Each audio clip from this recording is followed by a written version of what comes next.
Hey guys, I'm back. We are finally fully caught up. I'm gonna catch up with y'all comments after this because I haven't got. I'm trying to hurry up and get this done because SmackDown is coming on tomorrow, and that'll be another show to review. But let's get through this Raw. There are some little talking points. I guess the main talking point of this Raw was pretty much Brock coming back. So we gonna talk about that. We gonna talk about everything that's going down in this trash company because this company is just horrible. The Raw results: May 18, 2026. Division beat down Seth Rollins and the Street Profits. Hold on, get that off. Get that off of there. Um, Seth Rollins got back up from the Street Profits, but all three were beaten down by Braun Breaker and the rest of the division. Plus, Brock Lesnar returned to F.I. Obafemi. Jacob Fatu challenged World Heavyweight Champion Roman Reigns to Tribal Combat, and so much more. All right, let's get into this show. Jacob Fatu challenged Roman Reigns to Tribal Combat. Now, this part was interesting. I still feel like the bloodline is just watered down right now. Like, I still feel like they're not quite on that level like they were in the past, especially knowing that Jimmy and Jay just have not really been doing anything. I mean, everybody's talking about this, and I forgot to mention this last week, but yeah, Jacob did just, Jay tried to stop him, which made no sense at all. Why is Jay breaking apart from the group to try to stop him? Just makes no sense. Stop, Oos. Stop, Jay. Stop, Jacob. No, Jacob, don't do it, Jacob. No. Then Jacob just headbutts him like 2, 3 times, lays him out. I mean, I ain't gonna lie. I think I did laugh when that happened because it was just so ridiculous. Like, oh my gosh, why does Jay just get laid out so easily? Just Jacob just bow, bow, he gone. That was last week. This week was different. This week, they all came out. Jacob came out. Can't even remember who came out first. And basically it is all turned into a beatdown, man. He tried to get him to acknowledge him or leave because he's like, oh, you're gonna acknowledge me or he's gone. He's telling Adam Pearce he's gonna get rid of him, and Jacob's not gonna acknowledge Roman, or maybe yet, right? He's not gonna acknowledge him at this moment. So what happens? They all jump him. All the Usos jump him, man. Fucking Usos, Roman, man. They laid a. I think this was the worst beatdown I ever seen Jacob Fatu ever take because he was wrapped up in the ropes, taking multiple super kicks, multiple Superman punches, multiple spears. He took a 1D. He took a lot of stuff in this one, and then they just walked off after they beat the mess out of him. They walked off, and then that's when Jacob got up and was like, Roman, tribal combat. And I'm like, oh snap, here we go again with this tribal combat stuff. Not saying that it ain't gonna be like an interesting, I guess somewhat of an interesting match because it's tribal combat. But at the same time, it's like, damn man, we are kind of getting the same thing again. Like, when has Jacob ever sat in the feud? This is so weird to me because it's like Jacob has never sat in the feud this long, especially over a title. And he then got beat already too. Like, that's crazy. So we're gonna do this again. And something else that trips me out as well is Roman has defended his belt, is about to defend his belt twice in like 1 month, but Cody only defended his once. So I'm like, dang, why is Roman defending his stuff at like every PLE? Finn Balor defeats JD McDonough in the street fight. This is pathetic. This is just shows you why this stuff is not worth watching. Why are you watching Raw to watch the same old match over and over again and in the same winner? Like, oh, JD won last week because of cheating, but now they get into a street fight. These dudes have fought at least like 5, 6 times within the past 2 months. So in the past month, they probably fought at least 3 times in the past month. And I find it strange that Dominic is not getting it. How in the world is JD McDonough getting more dominant or getting more matches than Dominic? Like, before that AAA match he had that you knew he was going to win against El Grande, which is a stupid matchup. What was he wasn't doing? Nothing. And just like in this episode, I don't think Dominic wrestled anybody in this episode. But we constantly get JD and Finn. They should be ashamed of themselves and the fact that they keep giving us this match. Like, why do you keep... he beat Dominic. He beat JD 1,000 times. Why is he still fighting them? Talk about a waste of time, man. Ruka challenged Women's Intercontinental Champion. What? Why did they write this like this? It says Sol Ruka challenged Women's Intercontinental Champion Sol Ruka. Okay, that was clearly a botch. Well, they meant to say Becky Lynch, or Sol Ruka challenged Becky Lynch. But yeah, so that's what happened. I know it's a little weird though because Sol Ruka, like I said, she lost her last past 2 matches, so it's a little weird, And then because it's like, dang, again, you lost against the world champion, you lost against the former world champion. Now you're going against the Intercontinental champion. Now this will really trip me out if she wins, but you never know. She might just win this because Becky been losing, and that don't make no sense. How Becky is a 3-time champion of this belt, but this belt barely been around for 2 years, barely. That's kind of crazy. But yeah, that happened. I'm like, did this turn into a fight? Yeah, it wasn't no soul snatches going on in this time around, because everybody remembers the bot soul snatch she did on Becky.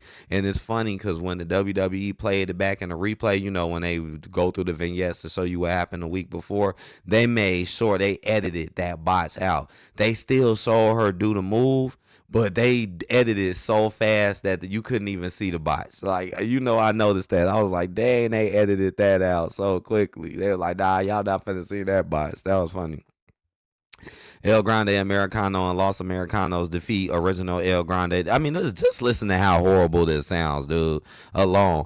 El Grande Americano and Los Americanos defeat original El Grande Americano and Los Americanos Hermanos in a trio tornado. Boy, talk about a mouthful. I'm so tired of this, man. None of these dudes are real luchadors, bro. None of these dudes are real luchadors. Why are we getting a ring full of white dudes pretending to be luchadors, but we can't actually get an actual match with an actual ring full of actual luchadors? Like, what the fuck? This is ridiculous. This is a mockery of what real luchador is. This is a mockery. And this is a waste of time too. Like, these dudes and teams been fighting for nothing. There's no titles online. Nothing's going on. It's just for a mask. Who gives a fuck? We know who they are. This is the dumbest shit I ever seen in my life. And then they got the nerve to sit here and say on the announce team, they were like, oh yeah, if you lose your mask, it's the biggest disgrace in Mexican luchador tradition. Yeah, but none of them are. None of them are Mexican. None of them are luchador. This is a mockery of what it really is. This is a slapping of any face of an actual real luchador. This is embarrassing. And you got all 6 of these dudes in one match. And y'all been doing this more than once. Y'all did this like last week, had them all in a match. This is ridiculous. This is a complete waste of time. An embarrassment. Paul Heyman reveals Brock Lesnar has challenged Obafemi to clash in Italy. Oh, I jumped the gun with that. WWE Women's Tag Team Champions Paige and Brie Bella defeat Roxanne Perez and Raquel Rodriguez, and that's bogus. And I don't remember Roxanne and Raquel having them belts either. I could have sworn when they had tag titles, it was because Liv was there, and it was either Liv, Roxanne, or was it? I think it was Liv and Raquel at first, but then something happened with Liv, and then that's when Roxanne took over for Liv. I think that's what happened. So they never really won those titles originally. It was only because of Liv, as you can see. And now here they go. Another match with them in it, losing, just like Raquel always does, lose. Roxanne never wins nothing. These two girls they're fighting against ain't been in the company in almost 10 years. Well, shit, one of them 10, one of them like 7 or 8, and they're just coming in winning all the time. How are they winning more than Nia Jax and Lash Legend? They winning more matches than they did when they had the titles. And look who they got to fight in the next PLE. Why they lost theirs in the last PLE. Now they're going to probably lose clean in this one. Against these botchy girls, man. These girls are botchy. I'm not talking about Roxanne or Raquel. I'm talking about Brie and Paige, man. Y'all are just not, man. What happened again, man? I think we need to rewind the clock on them at least about 5-10 years, and I think maybe they'll be a little bit better, because right now they just not doing well, man. Brie, they should have not put them belts on no damn Brie Bella and no damn, especially if Nikki wasn't there either. They know they shouldn't have did that. But yeah, Raquel and them lost. And then what make it even more worse is they lost because of Liv Morgan. What the fuck? How you lose because you own the teammate? Meanwhile, Liv still gets to hold her gold. This is so shit. This is so shit. LA Knight warns the Usos of Seth Rollins. Man, LA Knight is a ghost. LA Knight, yeah, we can't find you. Yeah, where are you at? Yeah, still floating around the Judgment Day in a vision for nothing, doing nothing. Yeah, I mean, he's doing nothing. LA Knight ain't even been on the show in 2-3 weeks. Joe Hendry and Green. I forgot about this. Joe Hendry and Greensboro sing Fire Logan Paul again. I happy they did this one on commercial break. I don't think they did this during the actual episode. Thank goodness they didn't, because this is getting really played out. We do not want to hear this every dang week, dude. For real. Can Logan Paul please just kick Joe Hendry's ass already? Honestly, if I seen Logan Paul beat Joe Hendry's ass, I ain't gonna lie, I'd be happy. I ain't even gonna lie. Ethan Page gets candid in interview with Michael Cole. Yeah, in this interview, yeah, it was crazy. It was just Michael Cole just really just glossing Ethan Page extremely hard. Don't remember Javon Evans getting that same treatment. He came out and just said he was bouncy. Meanwhile, Ethan Page is sitting here getting interviewed like he's already a damn top superstar. Like he's just already the best damn near, really. That's what this was. I understand he has a big ego, but damn, the dude just got here. Bailey and Lyra Valkyrie saved Brie Bella and Paige from a Judgment Day beatdown. Bullshit. Also now they're using Bailey and Lyra to protect these weak girls who cannot wrestle. Now when they're finna get clearly beat down, they can't even take a beat down. Make you be like, okay, maybe Brie and Paige can come back. No, let's send Lyra in there to protect these girls who already or don't need to really have the belts. Like what? Judgment Day should have just rushed them. And I knew it too, because I was like, they're not gonna let them get beat down. So you throw out Bailey and Lyra. Oh my gosh. To protect them, but at the end of the day, we know Bailey and Lyra are not gonna get nothing out of this. Brock Lesnar returned to F5 over Femi. Ooh, what? Hold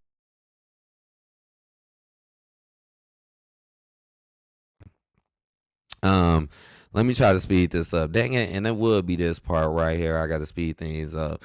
Well, Oba came out. Now I'm finna just tell y'all a funny story real quick, because I was on my work when this was happening. I was getting ready to go to work, and I was getting my stuff together to go to work, but I was watching it in the bedroom, but I wanted to get ready in the living room before I walk out the door. So I went in the living room because I seen Oba coming out. So I'm like, okay, Oba's coming out. I'm thinking like, all right, this is finna be another jobber match. All right. So I go in the other room. I'm trying to load up Netflix while Oba's doing his entrance. Soon as Netflix loads up, soon as Netflix comes on, Brock Lesnar's already in the ring, F5 and him. I'm like, what the heck?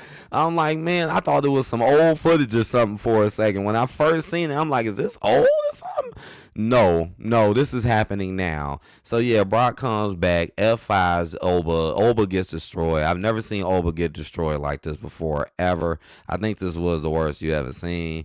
Brock, but how do I feel? Was this a shocking moment? Yes. That's why I say it's still worth watching, because it was very unexpected. I would have never expected this to happen. I thought Brock was really gone, even though it is kind of strange too, because you see how all the other legends been leaving. So, what a coincidence Brock ain't leave the same way the other legends left. Make you think Brock was going to do something different when the whole time he was going to come back. And so this is just messed up, because it really made Oba win look like crap. He wins, but then you retire. That makes him look like crap. And then you come back and sneak him and beat the hell out of him. And then more than likely, you're going to beat him in his next PLE. And then what they're going to do after that? They're going to do Brock and Oba part 3, probably at SummerSlam. And we better hope like hell. I'm going to put it like this. And I remember when this first happened, when these two dudes first was feuding, I remember saying this. I was like, man, if Brock is leaving, maybe Oba will win. But if Brock ain't going nowhere, he winning. But you see, he did go somewhere. He was gone for like a month, but they still made it seem like he was leaving, like he was gone. He didn't just beat him and that didn't happen. So he kind of did leave a little bit for that win. But now he's back, and he ain't leaving this time. He's not. So I still think it was wrong for them to lie to the audience like that, though, because him leaving or looking like he was leaving was very emotional. and tear jerking. And I felt like that was wrong to lie to the audience like that. Like, oh yeah, Brock's leaving, and then next thing you know, he shows right back up to be doing the same thing. That's kind of wrong, and I don't like how y'all lied to the audience and basically play with the audience emotions. Basically, now just think about it. Now, next time Brock does retire, is anybody gonna really care as much? Or will they believe it? Seth Rollins defeats Austin Theory. Well, yeah, I forgot. They did have a match at the end. I mean, who cares, right? Street Profits would come out. Same thing, pretty much with Brie and them. Seth wins over some who know weirdo. I don't understand how Seth is still staying this relevant. This dude been losing all the time, and he still gets in the main event. He still gets to start the show. This dude is over pushed too. And he was gone for a while, still coming back with storylines. Now he's winning main event matches. Street Profits come out, try to help him again. It's like the same stuff. They try to come out, help him again. Braun and them just tear them all apart. Just like we seen before when Braun came out, destroyed the Street Profits. Yep, Street Profits come out, they just get totally wrecked off. That's your episode. This episode I'll give what? This really wasn't that good. I kind of want to give it a 4 just because it's like the Roman stuff made me want to give it a 2. It mixed along with the Brock stuff. Even though the Brock stuff is still got you like, but it was still shocking to see. So I guess you'll get a 4 out of me, I guess. Man. Only because of the Roman and the Brock stuff, man. Really. But all right, let me go ahead. Y'all hit the like button. I'm finally caught up. We'll see what's going on SmackDown, man. And I holler. Maybe they'll do something more with Trick Williams. I know, right? Went in the other room and Brock Lesnar was already F5 in them. That was ridiculous. Peace out.